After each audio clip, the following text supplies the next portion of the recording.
them to just keep moving us through that middle 1K, which was our plan. And, you know, we had some touchy moments there in the third 500, and we trust our base a lot, but it wasn't quite enough in that third 500. And this guy Ben here, he picked it up for the sprint like I've never seen it before, and we were actually flying and walked through, and it was just the best feeling in the world to be able to know that we won at the end of that race. I love that. And you were saying, you were talking about the splits or the strokes per minute earlier. Like, what was that looking like in that sprint? I honestly wasn't even looking. I knew we could go higher, and we were half a seat off the coxswains of the other boats.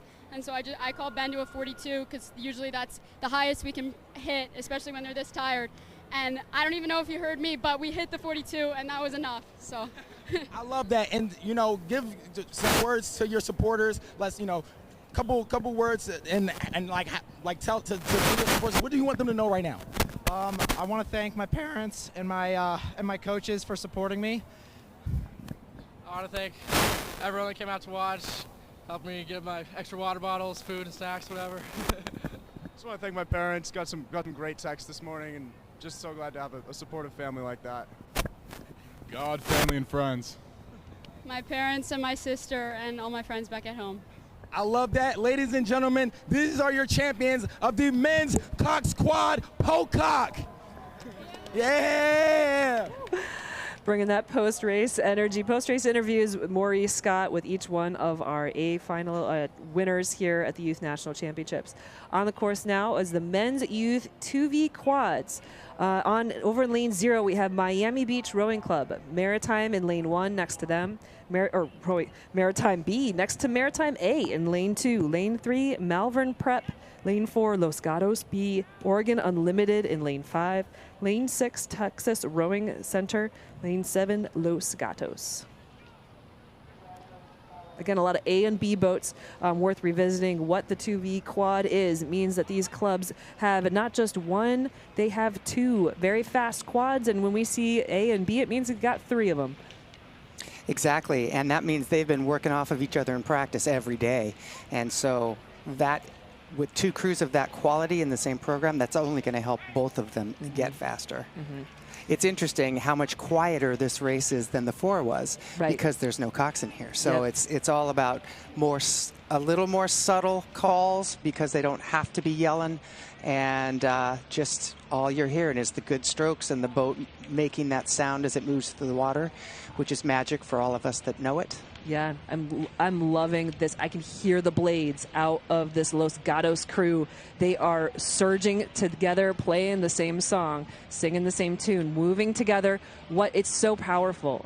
They're really sending a good leg drive and that last half together, really making a pop out of these quads.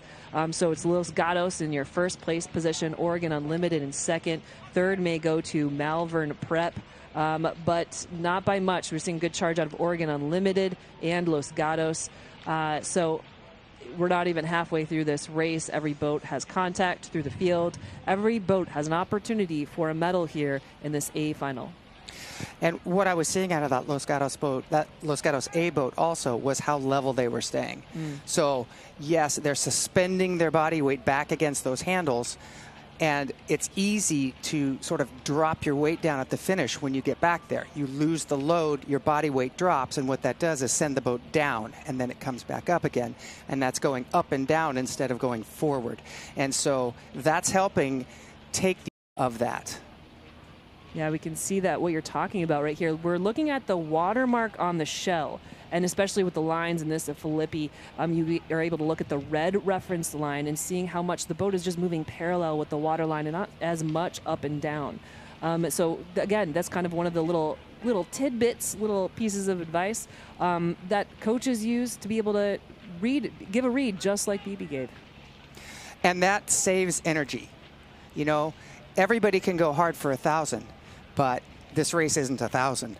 So it's really the capability of the crews to just keep up a pace that they can, go as fast as they can, because they've practiced what that limit is.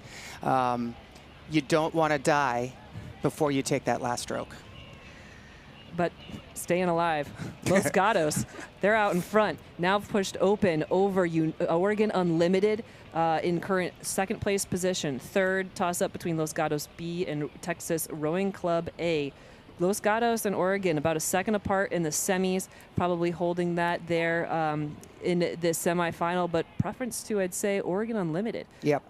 Then look across the field. I love this. We've got this is where we are before the sprint begins, but we know people are going to turn it on and turn it up. In a quad, a sprint, I think, is one of my favorite parts of the race.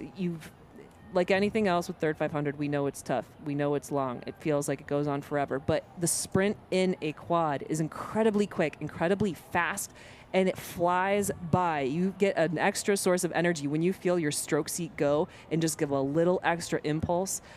Everyone else in the boat can feel it, and it's just a freight train after that happens. And the exciting thing about this race also is that every boat has a boat to race. And so yes, there are going to be places, obviously, 1st through 8th, but every boat is racing for that highest spot they can possibly get. Nobody's out of it. So Los Gatos right now is in position to be able to see what everybody else is doing.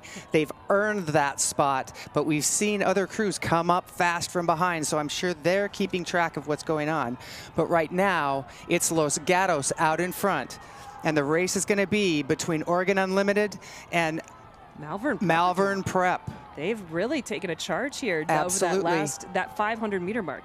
They made a really good press there. They just snuck on screen and barely could keep attached. But here, as we come near the finish line, it will be Los Gatos, your champions here in the men's 2v4X. Oregon Unlimited in second. Third, unofficially to Texas, Los Gatos B, Malvern Prep.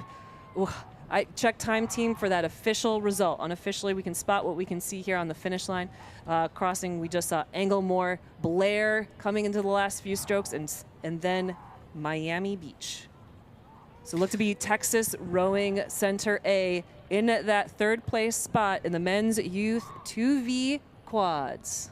I am glad that we're not making that call, because we are way too excited to be making that call. Oh, yeah. And Maurice Scott, he's given direction to the crew.